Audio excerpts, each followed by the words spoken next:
Hi, this is James from Tabletop Gaming Guild, and today we're going to take a look at the Tales from Zaydia RPG published by Wonderstorm. Let's go ahead down to the table, and I'm going to show you a little bit of what you get with this book, and then we'll come back and I'll give you my final thoughts.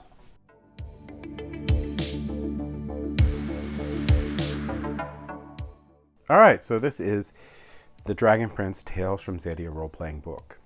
Now, I'm going to show you just a couple things in this book. I'm going to show you this wonderful, wonderful color map of Xadia, which is really, really cool.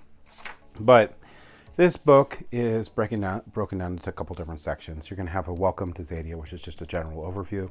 It's going to tell you that this starts out at the end of the Dragon Prince series. So if you haven't seen the Dragon Prince series and you want to, you're going to probably want to watch it first. Then it's going to welcome you to Cortex. So this uses the Cortex system, which is going to be a dice pool system. And the Gazette of Xadia tells you more about the world of Xadia. The Player's Guide really teaches you in depth on how to play the game as a player. Mage's Guide. Now, one thing is, if you're going to be a mage, you can only really be a mage if you are part of the magical kingdom, so you're an elf or whatnot. The human mages can use dark magic, and that's all they can use. Players like Callum are so rare that you just really can't do it in this game. So if you're going to do human, you're going to do magic, you're going to do dark magic. And you're going to have to mitigate it because dark magic causes corruption, which can overtake you in the game. So you have to create like a tool bag or a way of handling the corruption if you're a human. It's actually probably more like focused character development if you're a dark mage than if you're an elf with magic, because just elves have magic. So it could be really, really cool to play a human that way. The Narrator's Guide, this is going to go into, instead of a GM, it's a narrator. So this is going to go into how you should narrate your games. And this is the Tale of the Corrupted Core, which is the basically the little mini campaign that the book gives to get you started into the world.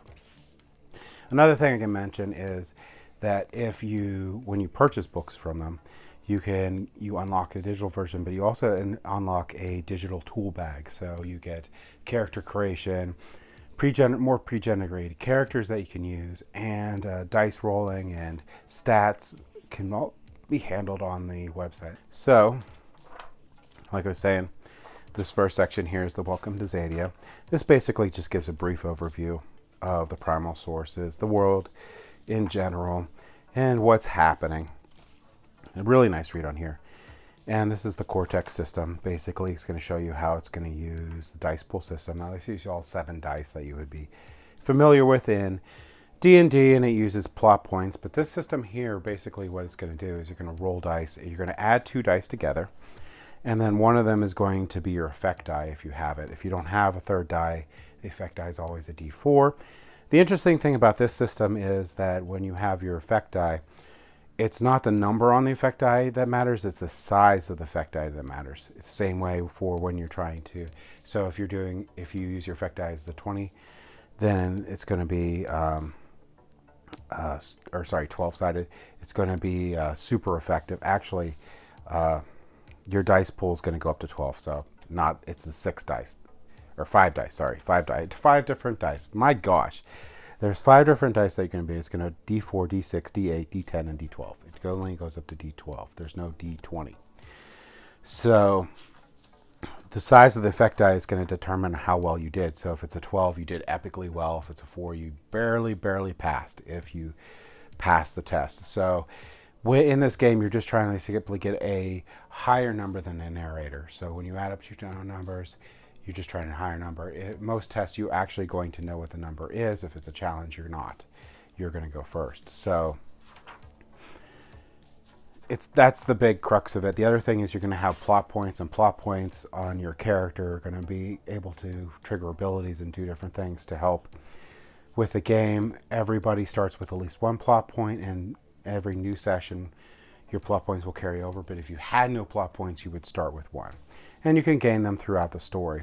So that's basically how you're going to run the game. You just have to know that your challenges and your tests and stuff are all going to be based on that number, and the better dice that you use to get that number, the more likely you are to pass it. But if you use your bigger dice, then you can't use them necessarily for the effect, or you can't use them for the effect. You have to use your leftover die for the effect. And there's no limit to how large your dice pool can be doing something, but generally you're going to have 3 dice to roll. This section here is the tells more about Xadia in all the kingdoms. It goes into the border. It goes into the different elves, the different sky dragons, and there's actually more dragons and more elves than are actually in the series. This is the player's guide. This is really the meat of the game, and if you are not the narrator, you 100% need to read this first. And they also have on the website, they have a free quick guide too that pretty much has this player guide on there, so you can go to the website and check it out too if you're just a player. Also, if you're the narrator, you should read this, but this goes into understanding your character. You're going to have 3 things that are generally always going to be in your dice pool. You'll have your values.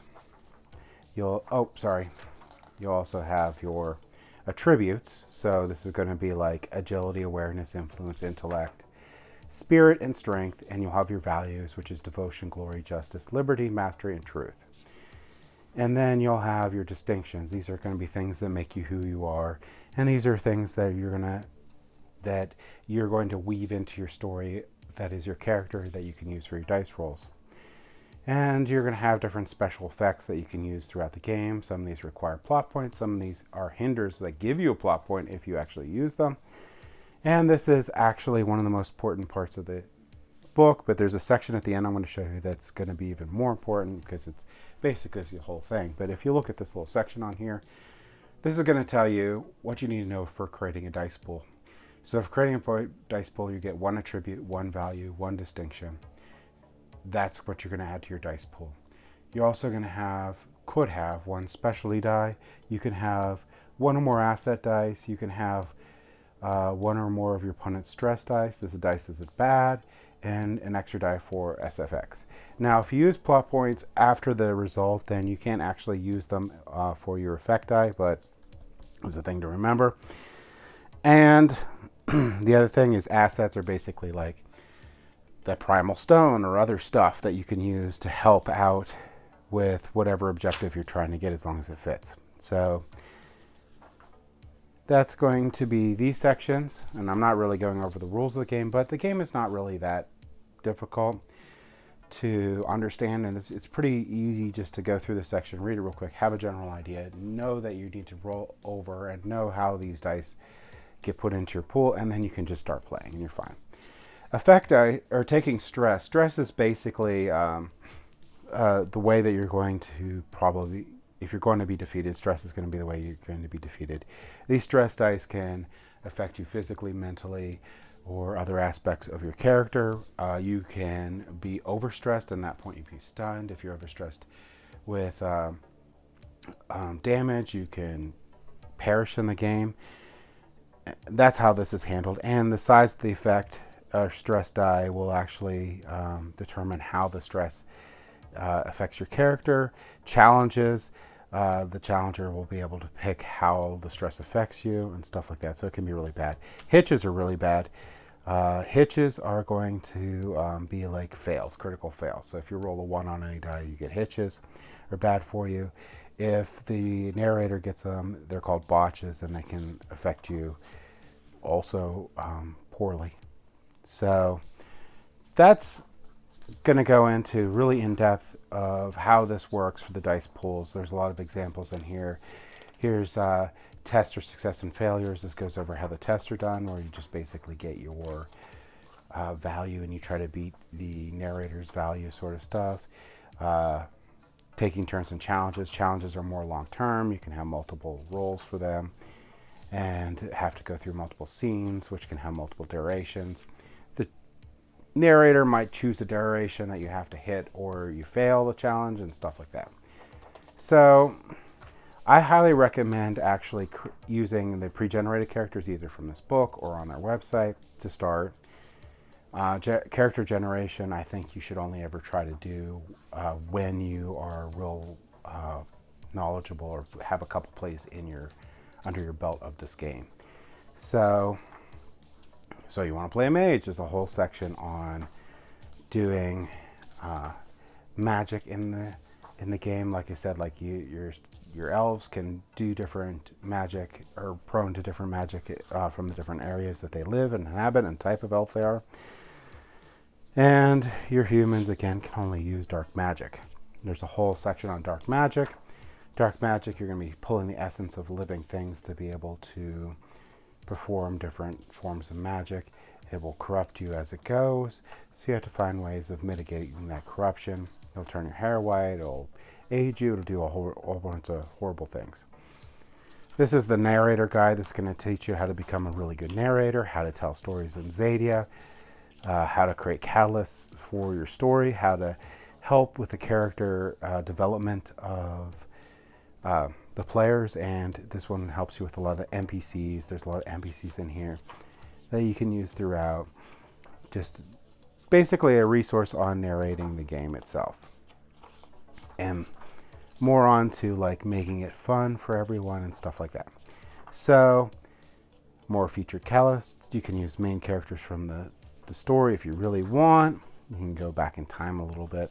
I'm not going to give anything away. This is the Tale of the Corrupted Core. If you watch the series, you'll know what this is. I don't want to give it away if you haven't watched the series, but this is a really cool session on, or a little mini campaign on the Corrupted Core. Last thing I wanted to point out with this book, which I think is really important, is that in the back of the book here, you're going to have a little section. And in this little section, at the back of the book, is, well, you have your printouts for your character sheets, but what is really, really important here is, oops, where is it at? Oh yeah, it's right here.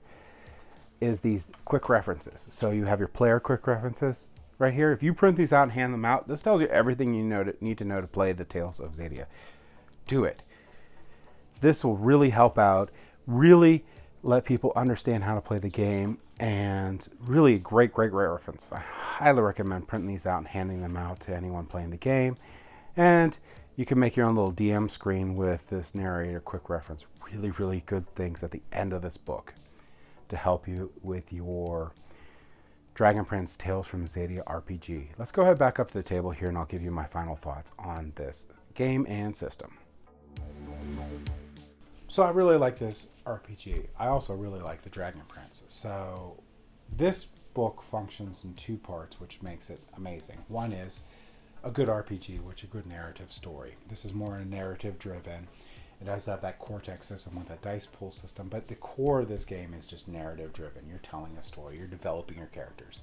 That is the whole point of this RPG. It also has a nice little campaign at the end of the book, and I really like all the digital content that's available on their site. And with more coming out, I think this is a great RPG to play, especially if you're a fan of the Dragon Prince. On the second part, this has all canon information in it. So if you love the Dragon Prince series and you have no desire to play an RPG, you still might think about picking up this book. This book has a lot of wonderful art in it. It has great stories about the world of Xadia. Just in that is a reference material for the different factions, the different elves, the different dragons, the different mystical monsters in the game, just the whole world of Xadia. This is an invaluable resource. So if you love the Dragon Prince and you want to learn more about the world and you want to have like a guide on the world itself, I would also highly recommend picking up this book. So that's my thoughts on it. Thank you for watching.